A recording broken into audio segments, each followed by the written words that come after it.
How is everybody doing? I hope you're well. I hope you're all getting ready for the festive season. Yeah, well, it's a kind of it's a debatable subject for people. Some people like Christmas, some people don't. But anyway, I'm not here to really discuss the ins and outs of the Santa Claus season. I'm here to talk about the Killers, Rebel Diamonds. It's a greatest hits. Their second in a decade. 2003 to 2023, and this is just out, and I like the Killers. I think they're a great band. I like their music. I like the kind of cross between the guitars and the synthesizers, and Brandon Flowers has a kind of a soulful voice as well. I think he's good. Anyway, Rebel Diamonds has a roulette wheel. It's a pity it doesn't spin, but then I guess it might fall apart. There's a couple of editions of this. There's a cream version, cream double vinyl, and this is black. I prefer black. I don't know. I like color vinyl, don't get me wrong, but when I have a choice, I always go for black. Mainly, unless it happens to be color on the shelf in the shop. But track listing. So it starts off obviously with Hot Fuss Material. Jenny Was a Friend of Mine, Mr. Brightside, all these things that I've done. Somebody told me. Then it moves on. When You Were Young, Read My Mind. From Sam's Town. Then it moves on to Day and Age, Human, Spaceman, A Dustland Fairy Tale. I love A Dustland Fairy Tale. That's a great track. And then it ends up the first disc with Be Still. That's from Battleborn. It's a great track as well. And then the second disc starts off with Runaways. But unfortunately, they left one of their best songs ever off this album, and that is The Way It Was. And it's on Direct Hits, which I actually don't have.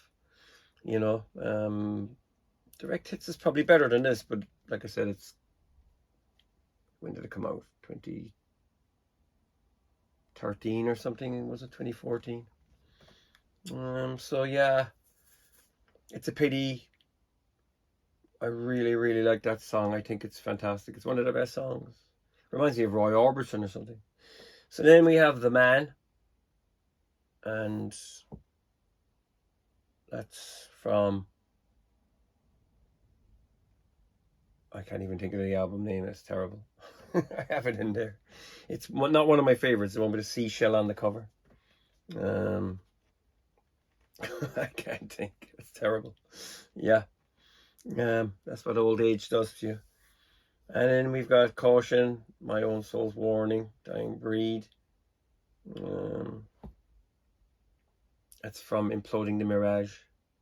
And then we have got Pressure Machine, Quiet Town. That's from Pressure Machine. Yeah, I never really got into that one when it came out, but I listened to it again last week and I liked it. Yeah, so it's not bad.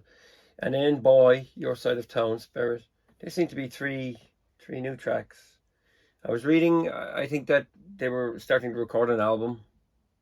I think last August or something like that. And I think Brandon Flowers decided that he doesn't want to go electronic anymore. So yeah. Sleeve of this now as well is it's for the USA market, but the discs, the vinyl is made in Germany. I suppose Optimal, I guess. And this is the inside, which is quite nice. I really like this. It's like a playing card. That would have been a nice poster, you know. Would have been nice to get that as a poster. But disappointingly, and I must say this, there's your insert sheet with all the albums on it. I can't think of the name of this album. Isn't that terrible? It was okay when I heard it first, but it kind of doesn't stick. Imploding the Mirage isn't bad. Pressure Machine's not bad either, but I think Day and Age, Battleborn are my favorites, even though Sam's Town is kind of grew on me over the years, and then you got Hot Fuss, which was their big debut. But this is a bit weird because, okay, you got the inner sleeves and this compilation and the address of UMG records and stuff like that, and there's nothing else. You know what I mean? There's no credits as such. Well, yeah, the vinyl actually has got kind of like, you know, I can see manufacturing marks on it. You know, they kind of wash away, but yeah, a bit kind of dusty and stuff like that. So very nice labels though. They're you know, they're beautifully printed. They're really nice. You know. Yeah, I see there. You know, there's got this marks. You know, from the. That'll have to get a tiny little bit of a clean. But you know, like I said, there's no. Doesn't tell you who's on what or anything like that. Nothing like that. So again, you get that, and again, you've got the second platter, and the vinyl's not that thick. I reckon maybe what, 140 maybe. So yeah, it's not heavyweight or anything like that, which I don't think it makes a difference. You know what I mean? I've had albums from the 70s and 80s that were quite thin and they sound fantastic. And I've had heavyweight stuff, half massive, and it sounds terrible. But yeah, that's what you're getting. And like I said, it's a pity that there was no, it says alright, you know, for details of whatever. Track listing, go onto the Killer's website and stuff like that. But it's a bit, this should have been, this could have been a poster, you know what I mean? With the playing card on it, and then you could have had the credits on the other side. There's, you know, there's no download card, so if you want a digital copy, you're going to have to buy the compact disc or whatever. And okay, if there's a double disc version or whatever on CD with some extras, that might be okay, but that's it. As far as I know, there's a triple LP being cut as well after Christmas. Maybe it's only the USA market, but there's a treble coming. So there you go, that's the Killers. Rebel Diamonds, second greatest hits package in a decade.